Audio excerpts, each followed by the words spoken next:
ಸಾಹಿತ್ಯ ಪರಿಷತ್ತು ಮಹದೇವಪುರ ವಿಧಾನಸಭಾ ಕ್ಷೇತ್ರ ಬೆಂಗಳೂರು ನಗರ ಜಿಲ್ಲೆ ಸಹಯೋಗದೊಂದಿಗೆ ಪಟೇಲ್ ಸಮೂಹ ಶಿಕ್ಷಣ ಸಂಸ್ಥೆಯು ಶಾಲೆಯಿಂದ ಶಾಲೆಗೆ ವಿದ್ಯಾಲಯದಿಂದ ವಿದ್ಯಾಲಯಕ್ಕೆ ಕನ್ನಡ ಅಭಿಯಾನದ ಅಡಿಯಲ್ಲಿ ರಾಜ್ಯ ಮಟ್ಟದ ಕಾವ್ಯ ಕಮ್ಮಟವನ್ನು ಆಯೋಜನೆಗೊಳಿಸಿದೆ.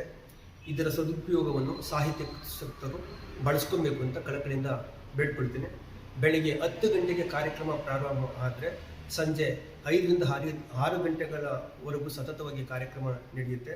ಮೊದಲು ಜಾನಪದ ಜೀವಂತಿಕೆ ಅನ್ನುವ ಶೀರ್ಷಿಕೆಯಡಿಯಲ್ಲಿ ಕಾರ್ಯಕ್ರಮ ಪ್ರಾರಂಭ ಆದರೆ ಪ್ರಾಚೀನ ಕನ್ನಡ ಸಾಹಿತ್ಯ, ಮಧ್ಯಕಾಲೀನ ಕನ್ನಡ ಸಾಹಿತ್ಯ, ಆಧುನಿಕ ಕನ್ನಡ ಸಾಹಿತ್ಯ ಕಾರ್ಯಕ್ರಮಗಳು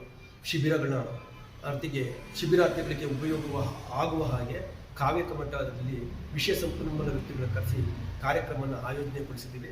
ಬಹುಶಃ ಇದು 1 ತಿಂಗಳ ಶ್ರಮ ಅಂತ ನಾನು ಭಾವಿಸ್ತೀನಿ. ಈ ಶಿಬಿರ ಸಕ್ಸಸ್ ಆಗಬೇಕು ಅಂದರೆ ಸಾಹಿತ್ಯಾಸಕ್ತರು ಕಾರ್ಯಕ್ರಮಕ್ಕೆ ಬಂದು ಈ ಸಾಹಿತ್ಯ ಕಾರ್ಯಕ್ರಮದಲ್ಲಿ ಇದ್ದು ಬೆಳಗ್ಗೆಯಿಂದ ಹಿಡಿದು ಸಂಜೆವರೆಗೂ ಕಾರ್ಯಕ್ರಮದಲ್ಲಿದ್ದು ಇದನ್ನು ಸದುಪಯೋಗಪಡಿಸ್ಕೋಬೇಕು ಅಂತ ತಮ್ಮಲ್ಲಿ ಕಳಕಳಿಯಿಂದ ಕೇಳ್ಕೊಳ್ತೀನಿ.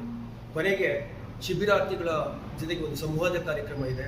ಅವರಿಗೆ ಕವಿತೆಯನ್ನು ವಾಚನ ಮಾಡೋದಕ್ಕೆ, ಕಥೆ ವಾಚನ ಮಾಡೋದಕ್ಕೆ, ಪ್ರಬಂಧ ವಾಚನ ಮಾಡೋದಕ್ಕೆ ಒಂದು ಮುಕ್ತವಾದ ಅವಕಾಶ ಮಾಡಿಕೊಟ್ಟು ಅವರಿಗೆ ಸಲಹೆ ಸೂಚನೆ ಮಾಡಿ ಕೊಟ್ಟು ಮುಂದಿನ ತಲೆಮಾರುಗಳ ಒಂದು ಸಾಹಿತ್ಯಾತ್ಮಕ ಒಂದು ಪ್ರಿಪೇರ್ ಮಾಡುವಂಥ ಕೆಲಸನ ಈ ರಾಜ್ಯ ಮಟ್ಟದ ಕಾವ್ಯ ಕಮ್ಮಟದಲ್ಲಿ ಒಂದು ತಯಾರು ಮಾಡಬೇಕು ಅಂತ ಒಂದು ಆಶಯ ಉದ್ದೇಶನ ಇಟ್ಕೊಂಡಿದ್ದೀವಿ.